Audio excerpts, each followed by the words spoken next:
आज जो हम बात करने जा रहे हैं trial of warrant cases bye magistrate, यानी कि वारंट केस में जो है मजिस्ट्रेट का विचारण जो है किस तरह से किया जाता है। तो इसमें दो चीज़ें हैं, एक है आपका case institute on police report, यानी पुलिस रिपोर्ट के आधार पे जो वारंट संशोधित किया जाता है, ठीक है, मजिस्ट्रेट के पास। दूसरा क्या है, case institute otherwise than on police report, ठीक है, यानी कि पुलिस रिपोर्ट से अलग जो वारंट संशोधित किया जाता है मजिस्ट्रेट के पास, ठीक है। तो आज जो हम लोग डिस्कस करने वाले हैं 261 से 266 एंड 271, ठीक है, जहाँ पे 261 से 266 में आपको ये बताया जाता है कि किसी व्यक्ति पे अगर कोई आरोप लगा जाता है, ठीक है, चाहे वो 2 साल से अधिक की सज़ा से प्रावधान हो, ठीक है, या लाइफ इम्प्रिजमेंट हो, ठीक है, या फिर डेथ से हो, यानी कोई ऐसा व्यक्ति जिस व्यक्ति पे कोई अपराध का आरोप है जो 2 साल से ऊपर की सज़ा हो, चाहे वो लाइफ इम्प्रिजमेंट यानी आजीवन कारावास से, चाहे वो मृत्युदंड से हो, उस तरह के केसेस क्या होते हैं, वारंट केसेस होते हैं, जो मजिस्ट्रेट के सामने जो है विचारण किया जाता है, उस पर उसी के समझ जो है ट्रायल किया जाता है, ठीक है। तो उस व्यक्ति द्वारा जो अपराध किया जाता है उसका जो ट्रायल लिया जाता है वो सेक्शन 261 से 266 में हम लोग को पढ़ना है और 271 में हम लोग को पढ़ना है, ठीक है। तो आज हम लोग सबसे पहले डिस्कस करेंगे इस बारे में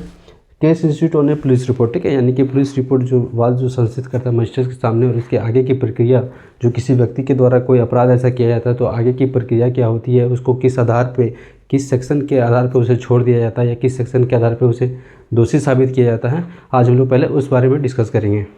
अब जो हम बात करने जा रहे हैं trial of warrant cases bye magistrate, यानी कि विचारण जो किया जाता है किसके समझ, मजिस्ट्रेट की समझ, तो किस तरह से किया जाता है, ठीक है। तो सपोज करते हैं कि ये एक व्यक्ति है, ठीक है, जिसने जो अपराध किया है वो 2 साल से ऊपर है, या लाइफ इम्प्रिजमेंट है, या आजीवन कारावास से है, या फिर डेथ से है यानी मृत्युदंड से है, ठीक है। यानी ये व्यक्ति ऐसा अपराध किया है जो 2 साल से ऊपर है, लाइफ इम्प्रिजमेंट से है, या फिर डेथ से है, ठीक है। तो हम लोग वारंट केसेस जानते हैं कि जो इस तरह का अपराध जो होते हैं वो वारंट केसेस होते हैं। तो ऐसी स्थिति में जो मजिस्ट्रेट जो करता है उसकी क्या प्रोसीड्यूर होती है, उसकी क्या प्रक्रिया होती है। तो सबसे पहले देखते हैं, ए ने इस तरह का अपराध किया जो 2 साल से ऊपर का है, ठीक है, वो चाहे चोरी को लेके हो या फिर किसी ऐसा ऑफेंस हो, ठीक है। तो ऐसी स्थिति में क्या होता है, सेक्शन 261 क्या कहता है, compliance with section 230 supply of documents, magistrate ensure accuse got copies of police report, FIR और विटनेस स्टेटमेंट, ठीक है। तो इसने जो अपराध किया है इस अपराध के बारे में इसे जानकारी है या नहीं है, ठीक है। तो सेक्शन 261 के अनुसार वो कहता है कि वो पुलिस जो रिपोर्ट बनाई है, चाहे वो साक्षी को लेके हो, चाहे फिर ये फर्स्ट इन्फॉर्मेशन रिपोर्ट हो, क्योंकि इसने अगर अपराध किया तो कोई ना कोई तो उसे जाके FIR तो करवाया हो कि उस व्यक्ति ने ऐसा अपराध किया है। तो यहाँ सेक्शन 261 के अनुसार ये कहता है कि जिस व्यक्ति ने कोई अपराध किया है उसे उस चीज़ की जानकारी है या नहीं है, उसको अवगत कराया गया है नहीं कि आप पे जो आरोप लगे हैं वो उस आरोप को आपको एक्सेप्ट कर रहे हैं या फिर नहीं कर रहे हैं। तो इस बारे में उसको जानकारी होनी चाहिए कि उसने किस तरह का अपराध किया है। तो सेक्शन 261 यही कहता है कि जो भी सारे उस व्यक्ति द्वारा जो किसी तरह का अपराध किया गया है उसकी सारी कॉपियाँ उसे क्या किया जाए, निःशुल्क दिया जाए, ठीक है। वो कब, जब किसी व्यक्ति द्वारा अपराध किया जाता है उस दिन से लेके जब कोर्ट में जब पेश किया जाता है उस दिन से 14 दिन के अंदर उससे क्या किया जाता है, उस सारे डॉक्यूमेंट जो है उसे दिया जाता है, वो निःशुल्क दिया जाता है, उसके बारे में उसकी जानकारी दी जाती है, ठीक है। तो सेक्शन 261 यही देखा जाता है कि उसे सारी जानकारियाँ मिली है या नहीं मिली है, किसे, तो अपराधी को। इसके बाद क्या कहता है सेक्शन 262 में, when accuse shall be discharge after examining documents no sufficient ground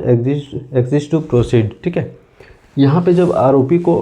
14 दिन के भीतर सारे डॉक्यूमेंट्स उसे दिया जाता है, उससे जानकारी दे दी जाती है कि आपने इस तरह का अपराध किया है, ताकि आप प्रतिरक्षा आप कर सकें, आप डिफेंस कर सकें कि आपको जानकारी है इस बारे में कि आपने इस तरह का अपराध किए हैं। तो अगर आप नहीं किए तो आप भी अपने प्रतिरक्षा दे सकते हैं, अपने डिफेंस ला सकते हैं, अपने जो भी एविडेंस है आप ला सकते हैं और कोर्ट के समक्ष प्रस्तुत कर सकते हैं। लेकिन सेक्शन 262 में वहाँ पे क्या होता है, उस दिन से लेके जब वो प्रतियाँ उसको सारे जो कॉपीज उसको मिल जाती हैं उस दिन से लेके 60 दिनों के अंदर क्या कर सकता है, वो जो है आवेदन कर सकता है उन्मोचन के लिए, यानी डिस्चार्ज के लिए मतलब आवेदन कर सकता है, ठीक है। तो यहाँ पे क्या कहता है, after examine a documents no sufficient ground exist to proceed, ठीक है। जब अभियुक्त या फिर अभियोजन पक्ष का, ठीक है, यानी प्रोसिक्यूशन या फिर एक्यूज पक्ष का सारी चीज़ों को सुनती है, सारी चीज़ों को देखती है, चाहे वो इलेक्ट्रॉनिक वीडियो मीन्स हो या फिर सारे साक्ष्य को जब देखती है, जब ये देखती है कि इस आरोपी जो आरोप लगे हैं वो निराधार है, उस पर कोई ग्राउंड्स ही नहीं है कि उस आगे की प्रक्रिया को पूरा किया जा सके, तो ऐसी स्थिति में क्या करती है, सेक्शन 262 के अनुसार उस आरोपी को छोड़ दिया जाता है, उसे मुक्त कर दिया जाता है, ठीक है। इसके बाद सेक्शन 263 है, framing of charge, if the magistrate find prima facie evidence frame a written charge read and explain it to the accuse, ठीक है। 60 दिन के अंदर तो वो आवेदन भी करता है डिस्चार्ज के लिए, उन्मोचन के लिए, और उसे डिस्चार्ज कर दिया जाता है कब, जब उसे लगता है कि उसने किसी तरह का अपराध नहीं किया, ऐसा कोई ग्राउंड्स ही नहीं बनता है कि उसने किसी तरह का अपराध किया है। लेकिन सेक्शन 263 में जब वो देख रहा है फर्स्ट प्राइमा फेसी यानी कि पहली प्रथम दृष्टिया, यानी एक बार में ही देखने से लगे कि इस व्यक्ति ने इस तरह का अपराध किया है जो आगे की कार्रवाई को किया जा सकता है, उसे पनिशमेंट दिया जा सकता है। तो ऐसी स्थिति में क्या जाता है, 60 दिनों के अंदर भी जो क्या है जज द्वारा जो है, मजिस्ट्रेट द्वारा जो है उस आरोप को विचलित करना होगा, चार्ज को फ्रेम करना होगा और उसे बताना होगा इस व्यक्ति को, किस व्यक्ति को, जिस व्यक्ति पे अपराध का आरोप है, कि क्या रिटर्न चार्ज को फ्रेम करता है, read and explain it to accuse. उसको अब बताया जाता है कि आप पे इस तरह का आरोप लगे हैं, तो क्या आप इस आरोप को स्वीकार करते हैं या फिर आगे का विचारण आप चाहते हैं, यानी कि आगे की जो ट्रायल है, आगे की प्रक्रिया को, या फिर अपने जो आपके पास जो साक्ष्य है उस साक्ष्य से आप खुद को निर्दोष साबित करना चाहते हैं। तो सेक्शन 263 फ्रेमिंग ऑफ चार्ज के बारे में बात करता है। अगर वो स्वीकार करता है कि उसने आगे की मतलब अपराध किया है तो आगे के सेक्शन के अनुसार उसे छोड़ दिया जाता है, या फिर वो दावा करता है विचारण का, जो वो कहता है कि नहीं उसने किसी तरह का अपराध नहीं किया है, तो फिर आगे की प्रोसेस चालू होता है। तो आगे सेक्शन 264 क्या कहता है, conviction on plea of guilty. If the accused pleads guilty magistrate may convict him but can also request evidence if needed for justice. देखिए यहाँ पे लिखा हुआ था if the accused pleads guilty, यदि अभियुक्त जो है अभी ये एक्सेप्ट करता है कि उसने आरोप मतलब वो जो आरोप उस पर लगा है वो सही में उसने किया है, तो वो अपने विवेक अनुसार जो है मजिस्ट्रेट क्या है उसे सजा देता है, जो भी उस तरह का जिस तरह का भी उसने अपराध किया है। तो भारतीय न्याय संहिता या जो भी उसके अकॉर्डिंग उसका पनिशमेंट बनता है उसको क्या किया जाता है, सजा दिया जाता है। ठीक है, इसके बाद क्या है सेक्शन 265 एविडेंस फॉर प्रोसिक्यूशन। ठीक है, prosecution present it's witnesses, each witness can be examine in chief, cross examine, री एग्जामिन। ठीक है, ये सेक्शन 265 क्या है,